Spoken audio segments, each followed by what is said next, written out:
Hi, my name is Professor Atif Darwish, Professor of OBGYN in Asyut University, Egypt.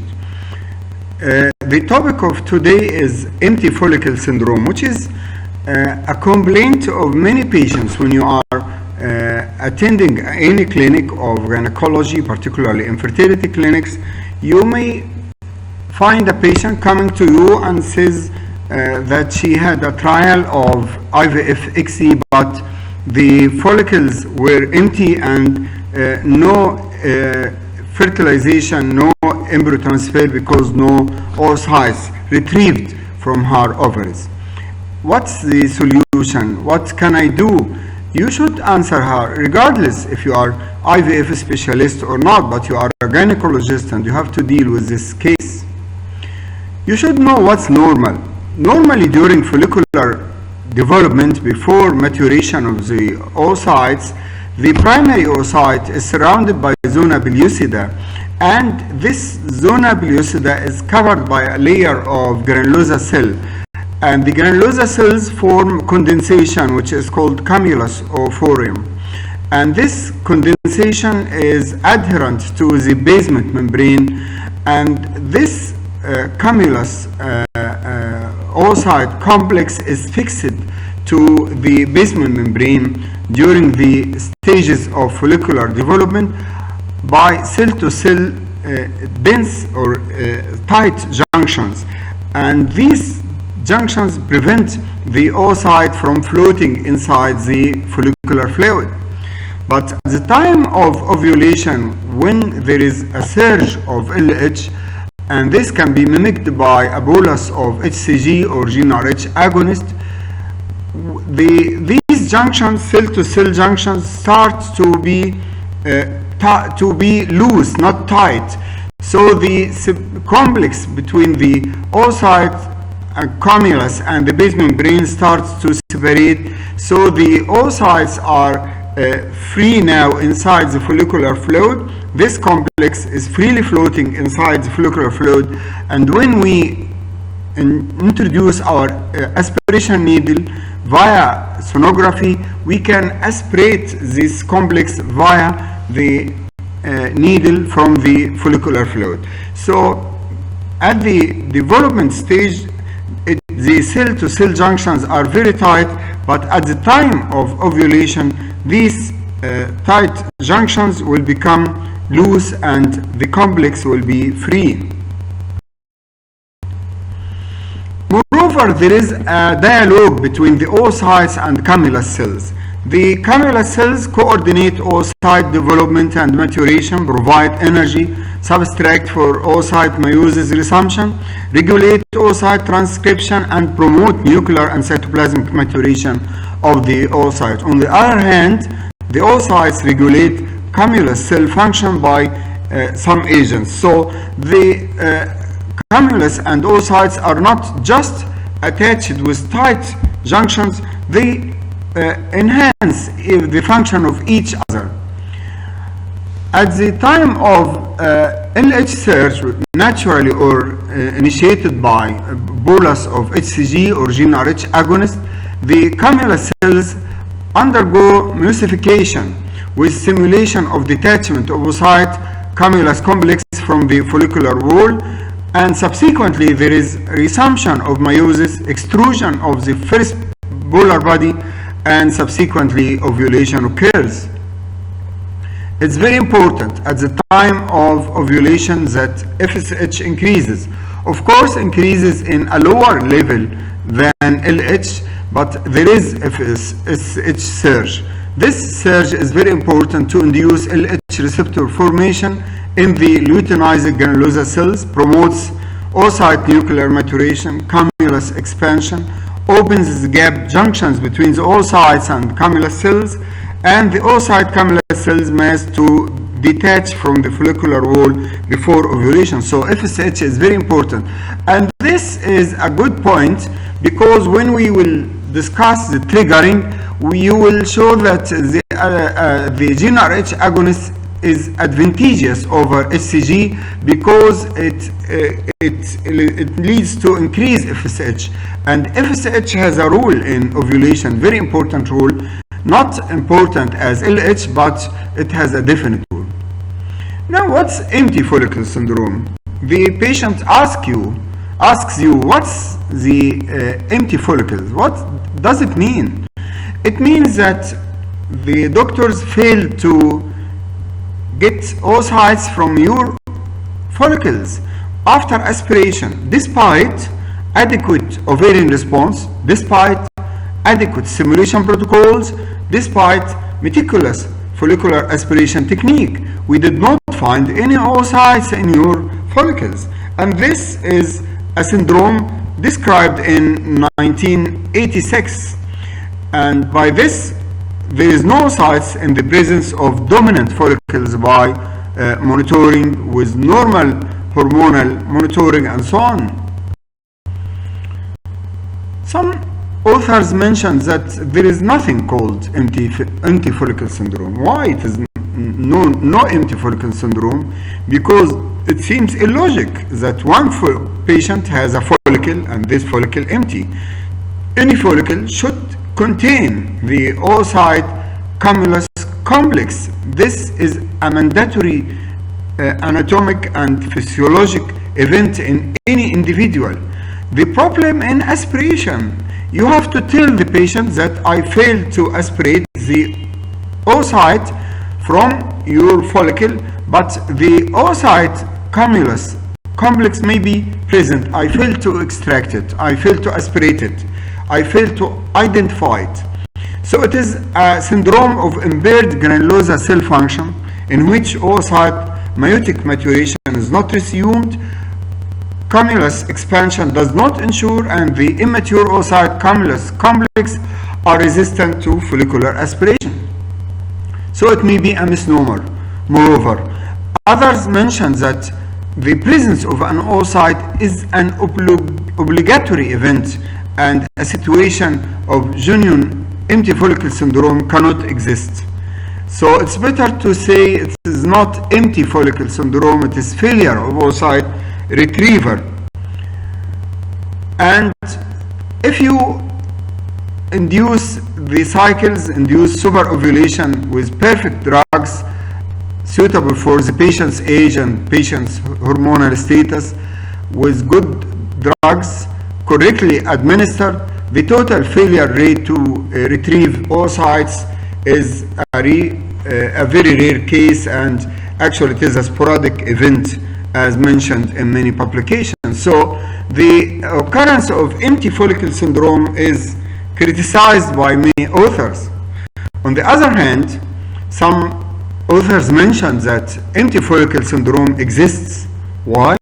Because we have many patients with recurrent forms of empty follicle syndrome, despite the change of the induction protocol, change of the center for IVF-XZ, oocyte retrieval timing change, ovulation triggering change, rescue approaches, and so on, and those cases still have empty follicle syndrome. So it is a patient-linked disease. It is not doctor problem, not induction problem. It is the problem in the same patient. And another proof that some patients with, in a case report, a case with unilateral empty follicle syndrome due to ovarian torsion occurring between the time of HCG administration and follicular aspiration. So a case that had ovarian torsion due to ovarian cyst or superovulation, the ovary rotated on itself, and at that time there is HCG administration and aspiration of this ovary revealed no follicle. So the blood supply to the ovary has been impaired. So the problem of the low availability of HCG in the circulation. So it is a problem in the circulation. So we prove that it can occur by this case report. Others described what's called borderline empty follicle syndrome, which means that you induce the cycle with good drugs and you expect to have a lot of follicles, but when aspiration of these follicles occur, you will find few mature and immature oocytes, and this is called borderline empty follicle syndrome. that are retrieved from several mature follicles. And this can be explained by a defect in the process that results in oocyte maturation and cumulus cell expansion. So in conclusion of this debate between these two teams, we have a team mentions that there is nothing called empty follicle syndrome. The other tried to prove. In conclusion, the empty follicle syndrome probably exists. Now, what's the incidence of empty follicle syndrome? It may occur in a rare situation if the induction protocol is perfect and if the center is well trained in dealing with different categories of patients. So the incidence may be less than 1% to 3.5% of cases. And the prevalence of empty follicle syndrome, whether false or genuine empty follicle syndrome, is about 5 times higher among patients over 40 years. So the prevalence of empty follicle syndrome increases with increased age of the patient. We have to tell the patients who are old that you are liable to some problems like empty follicle syndrome, poor response, decreased pregnancy rate, and so on. And this is very important. In a study on 2,730 cases, the overall incidence was around 3% of cases. What are the predisposing factors for empty follicle syndrome? I told you just now that increased age, increasing the age of the ovary. So ovarian aging is a factor for empty follicle syndrome more than the other patients. Diminished ovarian reserve, prolonged infertility, those will lead to poor responsiveness to gonadotropins, ovarian resistance to ovarian stimulation, obesity, some genetic defects, because many studies found gene expression of the granulosa cells from a patient with recurrent empty follicle syndrome was significantly altered compared with control, and these are many studies on the genetic problems of genuine empty follicle syndrome. Can endometriosis be a cause of empty follicle syndrome? Yes, it has been published as a case report that a patient with endometriosis had dysfunction of folliculogenesis and empty follicle syndrome, but it is a case report. Can be a familial or inherited disease? Yes, it has been published in 2 sisters with 3 cycles of empty follicle syndrome. What's the mechanism of empty follicle syndrome if it does occur? What is the mechanism?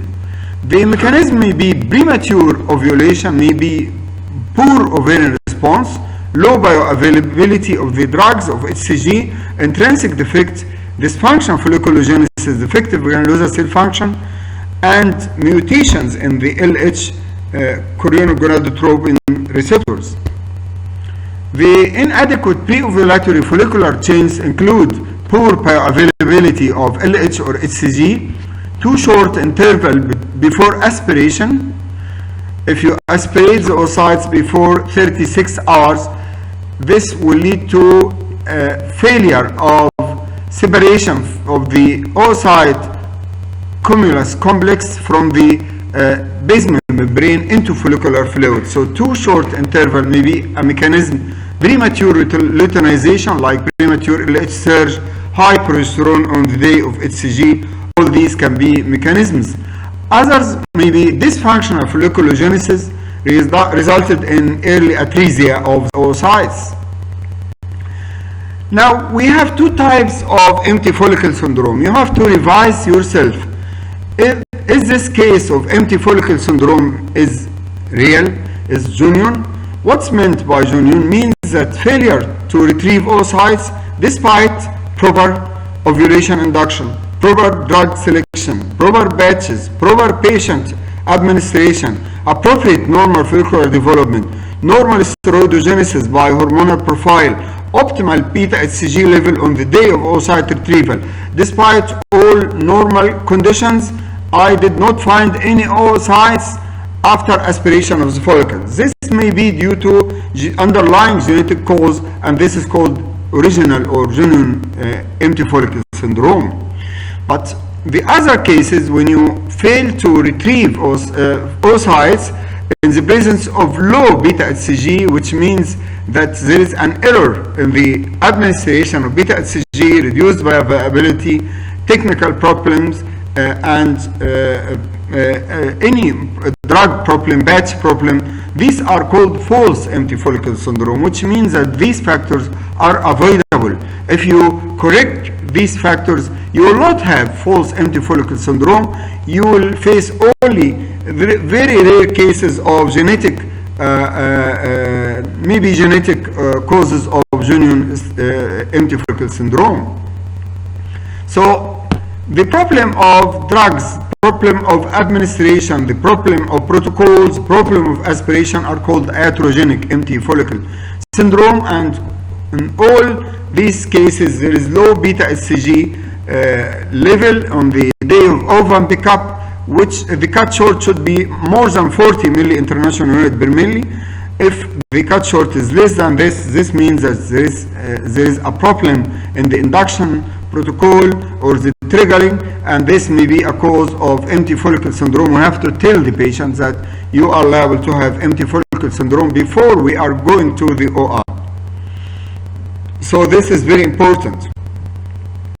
False empty follicle syndrome also can occur due to technical problem. While you are doing aspiration, you may make some mistakes, like incomplete aspiration of the follicles, defects in the aspiration system, the pump is not working well, too low aspiration pressure, air leakage in the aspiration tubes, or any other defects in the egg collection system, which may not be identified and resolved during the oocyte retrieval.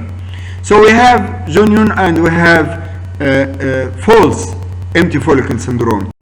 Can we predict empty follicle syndrome? Can we tell the patient that you are liable to have empty follicle syndrome before starting the egg retrieval procedure?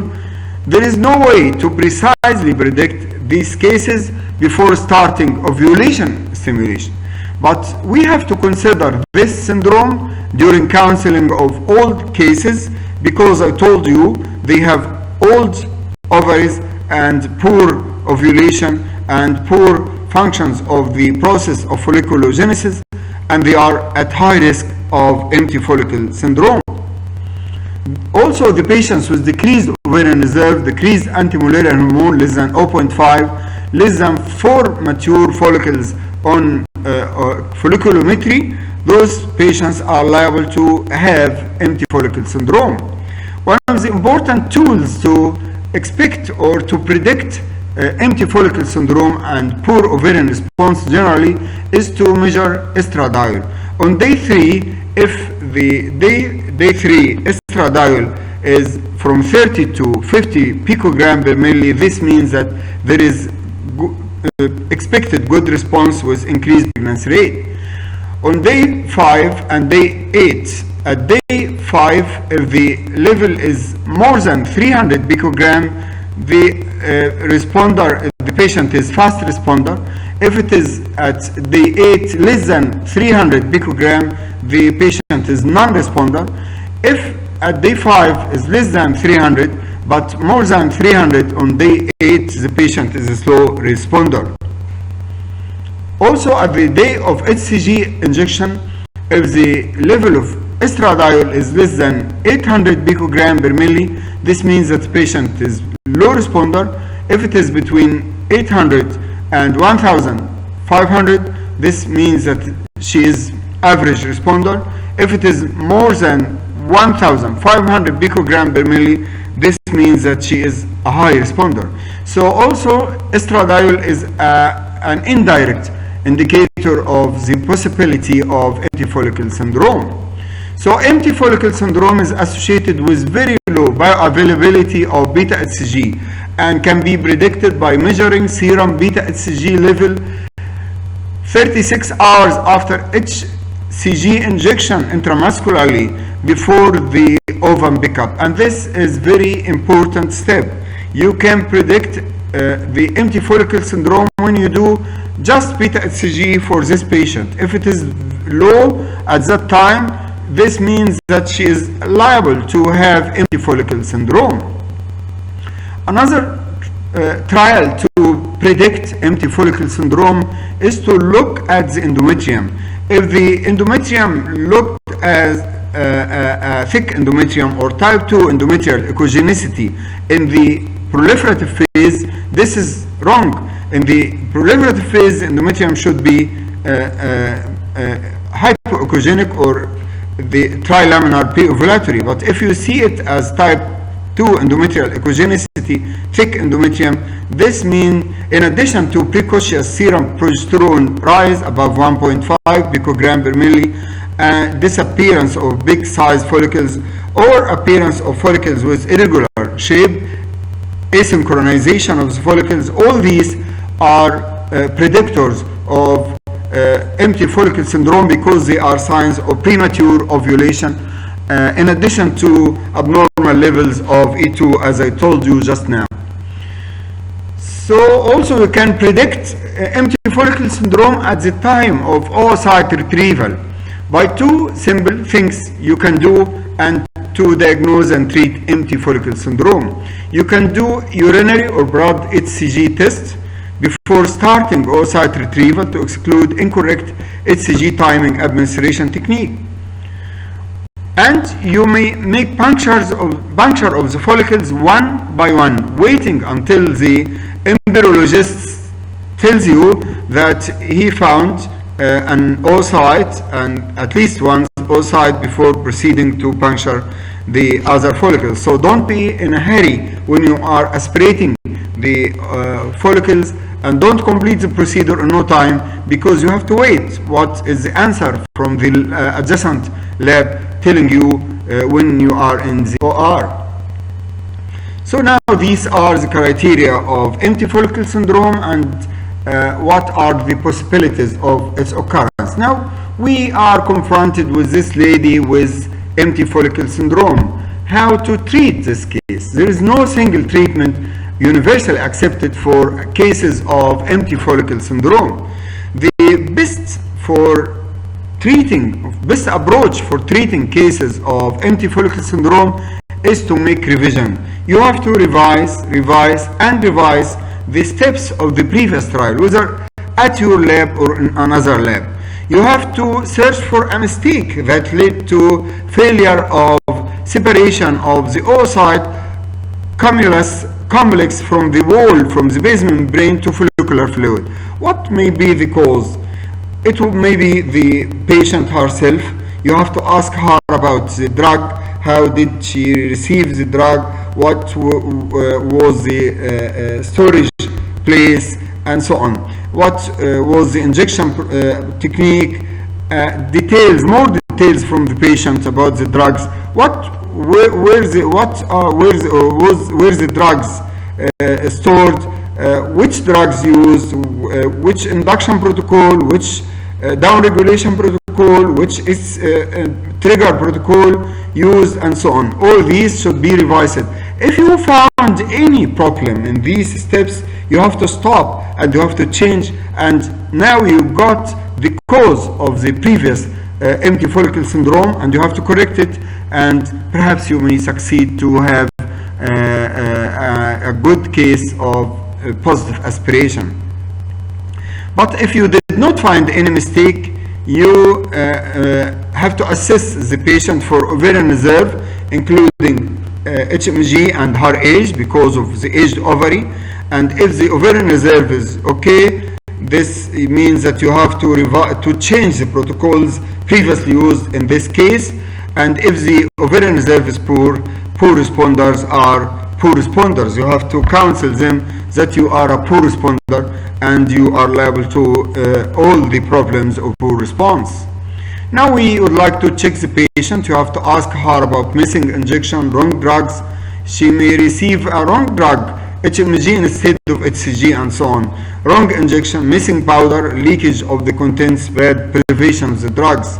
Induction protocol, agonist or versus antagonist for downregulation, HMG versus FSH, batch check, HMG versus FSH dose, check the triggering, poor preservation, bad batch timing and dosage. Of course, we have to go in some details in these steps because they are very crucial for correction of what happened in the previous trials.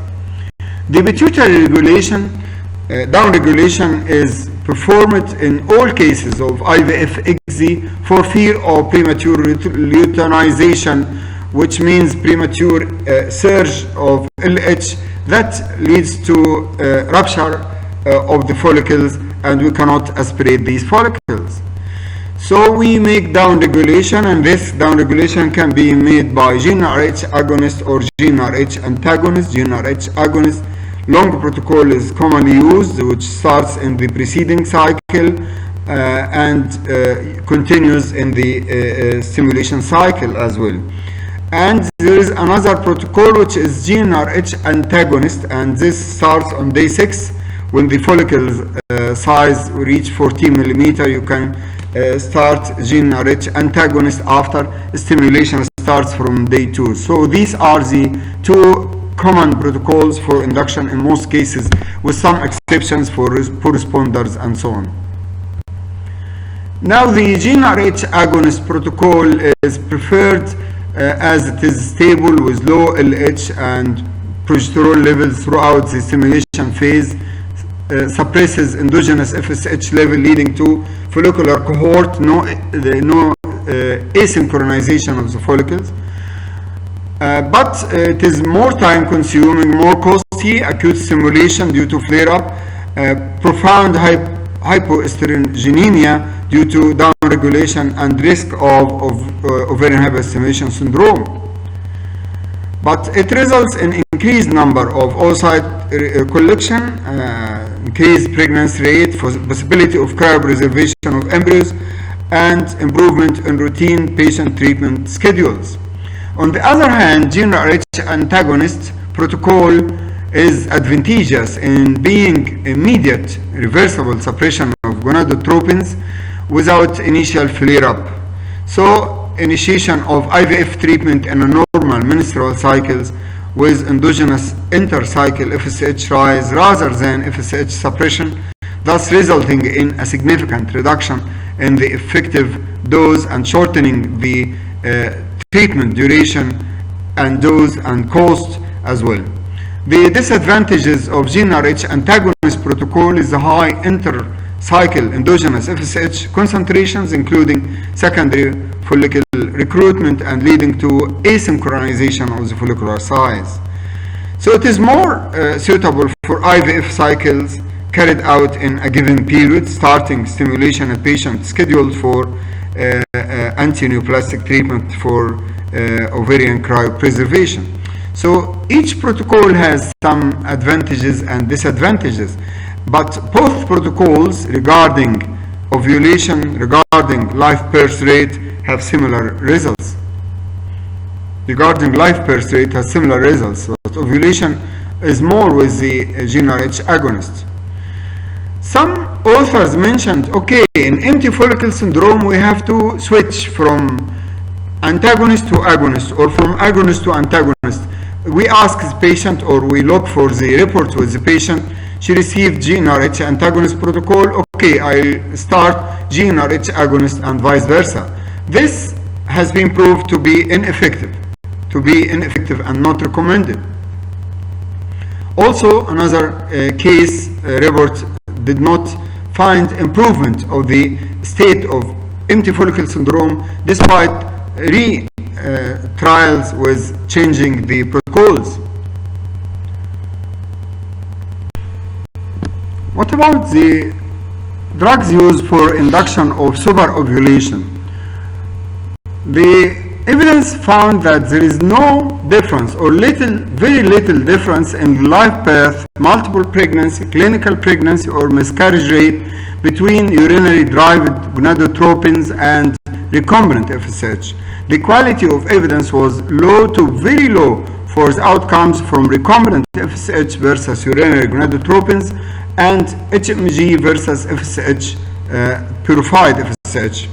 And this is considered a recent recommendation, and this highlights that you should not stress on the type of induction of superovulation rather than searching for a cause of the empty follicle syndrome, because there is no significant difference.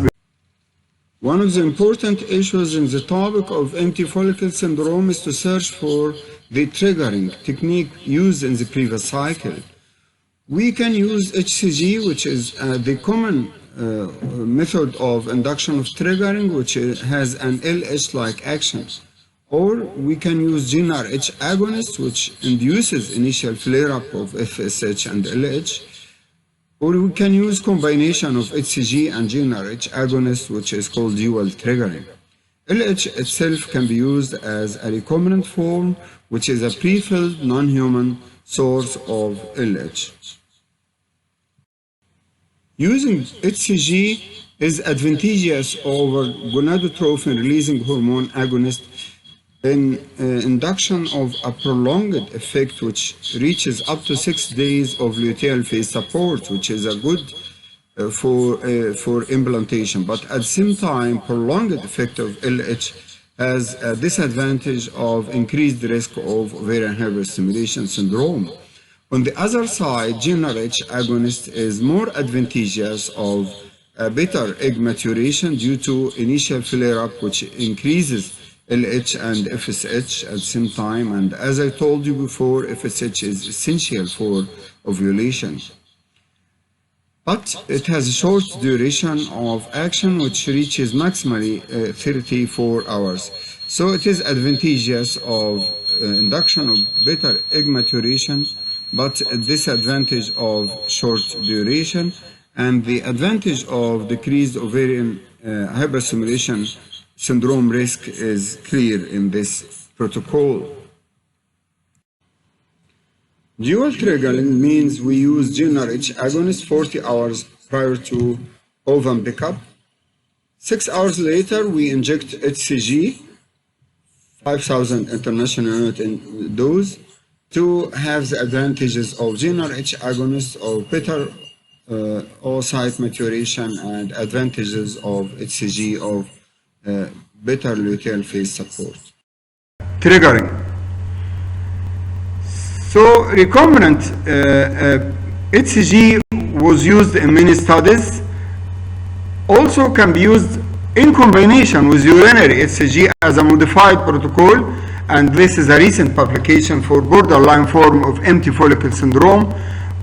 And you know that recombinant HCG is pre-filled and it is ready to use and purified versus the urinary HCG. So he used both the HCG recombinant and urinary 39 hours before ovum pickup to give them a chance to make separation of the tight cell-to-cell junctions. Another protocol of triggering is to prolong the interval between ovulation triggering and ovum pickup. Usually it is between 34 to 36 hours, but these protocols increase the duration up to 39, up to 40 hours in some cases. Longer times would expect better results. There is another protocol for triggering which is called rescue protocol for false empty follicle, which means that there is no oocytes aspirated during ovum pickup. You can, and the patient has low HCG less than 10 international units per milli, you can stop collecting oocytes from the other ovary, and you give the patient a dose of HCG and make another trial the second day for the second ovary after this bolus dose of HCG to make separation of the oocyte cumulus from the basement membrane, as I told you before. The drawbacks of rescue HCG is the delayed aspiration and delayed transfer, and this may lead to change in the endometrial receptivity, so the implantation rate may be low in this protocol. The cases of true empty follicle syndrome with proper induction, proper downregulation, proper triggering, proper selection of cases, the treatment of such cases is to prolong the follicle exposure to HCG, to widen the interval between HCG and oocyte retrieval to allow looseness of the cell-to-cell junction of the granulosa cells and the cumulus oocyte complex, or to use the rescue HCG treatment. Some authors described a practical protocol. Step 1, you have to check proper HCG administration, dose, and duration. Step 2, to make pregnancy test in urine. If it is positive, this means that good level of HCG. If it is negative, you have to expect empty follicle syndrome. Step 3, improve aspiration technique using double lumen needle for the egg collection, and flush each and every follicle. This is very important. At least 4 times. Don't flush once, 4 times. Each follicle. Consider each follicle as the only follicle for this lady. So you have to take care of it. Flush it several times, up to 4 times, more than 4 times. And ask the embryologist, did you find any oocytes or not? Flush several times every and each follicle, at least 4 times, with expectation of finding 1 egg in each follicle. However, if the embryologist does not get any eggs after you have flushed 3 mature follicles, you have to stop the procedure. And so this is a very important improvement in your technique, to use a double flush lumen needle, repeated flushing, one by one, waiting until he tells you that there is an oocyte, at least 3 mature follicles. If no response, you have to stop and give the patient an additional HMG injection to support the follicular growth, and do a blood test to measure estrogen, estradiol, and HCG levels, and then give the patient another HCG injection and reschedule her 36 hours after this second HCG, aiming at separation of the oocyte complex from the basement membrane. Ultrasound, of course, is very valuable for monitoring such cases. In conclusion, empty follicle syndrome should be put in mind in every case of ART, particularly those who are at risk, poor responders who have decreased ovarian response, old age, obese patients, prolonged infertility, poor response to HMG, FSH, or women with a history of empty follicle syndrome should be counseled for the possibility of its repetition. Differentiation between the true and false empty follicle is your job as a good gynecologist and good infertility specialist, to differentiate between the real and false cases of empty follicle syndrome. You should make prevention of false empty follicle syndrome by revising every step and trying to make good protocols, select best drugs for the suitable patient, and triggering protocols also is one of the most important issues for prevention of empty follicle syndrome. If you like this lecture, please press on the like icon. If you would like to have more publication, please press on the subscribe and notification icons as well. Thank you very much.